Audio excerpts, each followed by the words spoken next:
Estudo da Palavra. Eu quero começar o sermão de hoje contando uma história que um pastor, ele resolveu fazer um culto diferente.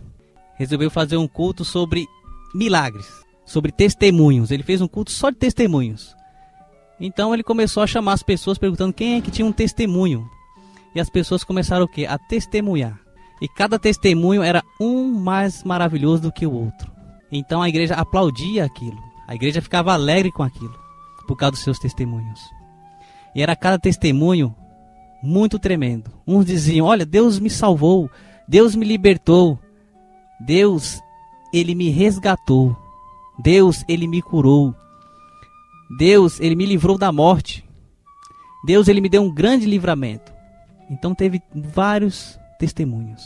Pessoas dizendo que filhos foram aceitos, filhos que resolveram aceitar a Jesus Cristo como seu único Salvador, pais também que resolveram aceitar a Jesus como seu único Salvador.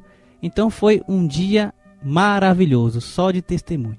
Mas então, uma mulher então subiu no altar e uma mulher começou a testemunhar dizendo que Deus tinha curado ela de um câncer. Ela começou a dizer, Deus me curou de um câncer. Deus seja louvado por isso, porque eu fui curado. Os irmãos oraram por mim, a igreja orou por mim e eu fui curada. E de repente então o pastor, ouvindo aquele testemunho, ficou feliz. Mas do lado do pastor tinha uma moça. E essa moça começou a chorar. Começou a chorar, o pastor olhou para ela assim, ela começou a chorar. E o pastor achando que ela estava chorando por felicidade. Mas ela estava chorando por tristeza. Então ela pegou e saiu da igreja. Ela saiu às pressas da igreja, correndo. E o pastor então ficou preocupado. Ele pensou, o que será que aconteceu com aquela mulher? Ele pegou e foi atrás dela para saber o que tinha acontecido. E ele então chegou lá fora, viu que ela estava chorando bastante, até soluçando até. Ele perguntou assim, mas o que aconteceu, irmã? O que aconteceu? Ela então olhou para ele, soluçando ainda, e disse, pastor, eu não posso ouvir esse tipo de testemunho. Aí ele, por que não? Um testemunho maravilhoso desse, que Deus curou essa irmã, a igreja toda estava orando por ela, ela foi curada e você não gostou desse testemunho? Ela disse, não gostei. Ele, mas por quê? Ela disse, é porque a minha irmã estava com câncer. Eu pedi para a igreja orar, eu pedi para os irmãos orar, todo mundo orou e a minha irmã morreu. Agora eu te pergunto, pastor, por que Deus curou essa mulher e não curou a minha irmã? Por quê? Difícil situação, né, para um pastor responder esse tipo de pergunta. Por que então que Deus curou aquela mulher do mesmo câncer e a outra veio a falecer? A Bíblia também fala de uma passagem, de uma história muito parecida com essa que eu acabei de contar para vocês, que está registrado em Atos dos Apóstolos, no capítulo 12. Atos dos Apóstolos, capítulo 12, no versículo 1 em diante. Nós vamos estudar esse capítulo aqui. Olha só o que diz. Por aquele tempo, mandou o rei Herodes prender alguns da igreja para os maltratar, fazendo passar a fio da espada a Tiago, irmão de João. Vendo-se isto agradável aos judeus, prosseguiu prendendo também a Pedro. Até aqui por enquanto. Veja então, irmãos, a situação de que homens de Deus pregando a palavra, ali os discípulos pegando a palavra de Deus, e eles sendo perseguidos por causa disso. E o ato de Herodes matando a Tiago foi aplausível entre os judeus. Os judeus acharam aquilo maravilhoso. Começaram a aplaudir o rei Herodes. E ele, percebendo então esse tipo de adoração, o que ele resolveu fazer? Não matando a Pedro. Mas o que ele fez? Ele teve uma ideia. Ele, portanto, conservou Pedro em custódia, com a intenção de satisfazer ainda mais aos judeus, pelo espetáculo público de sua morte.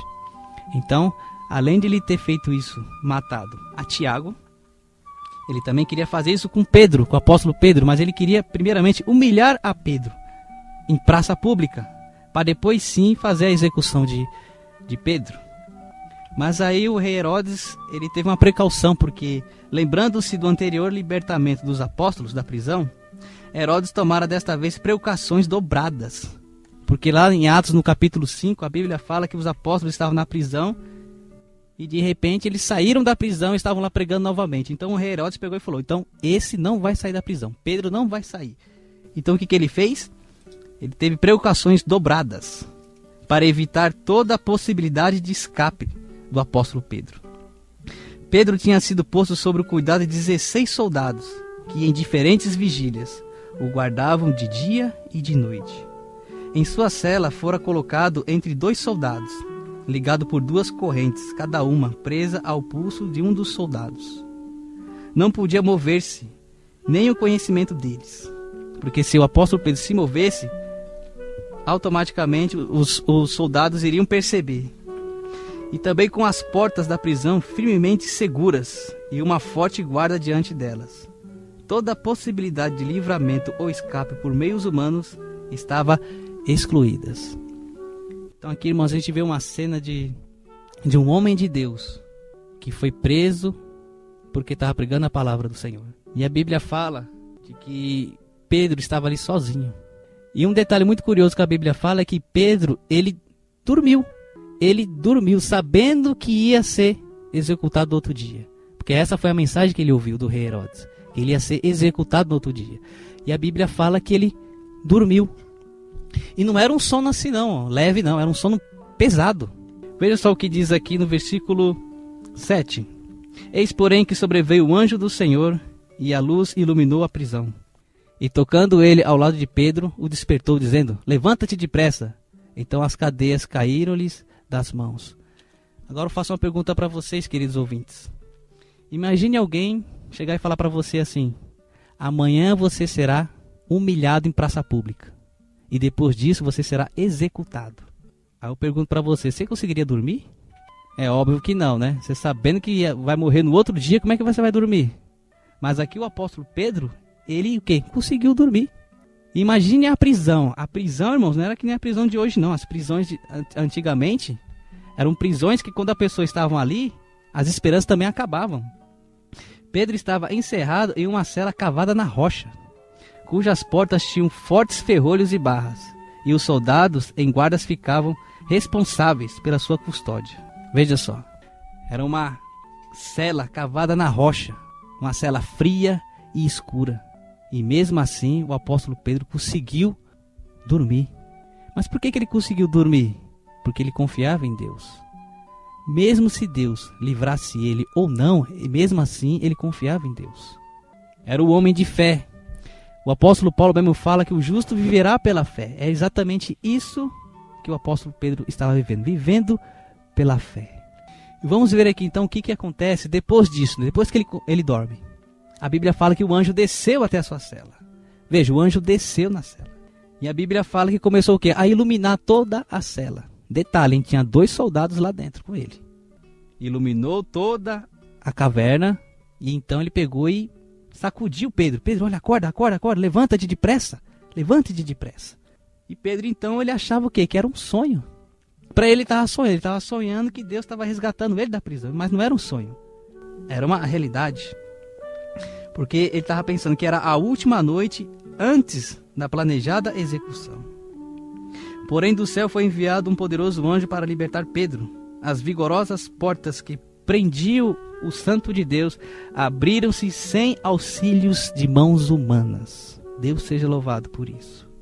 O anjo do Altíssimo por elas penetrou, fechando as portas sem ruído por trás dele.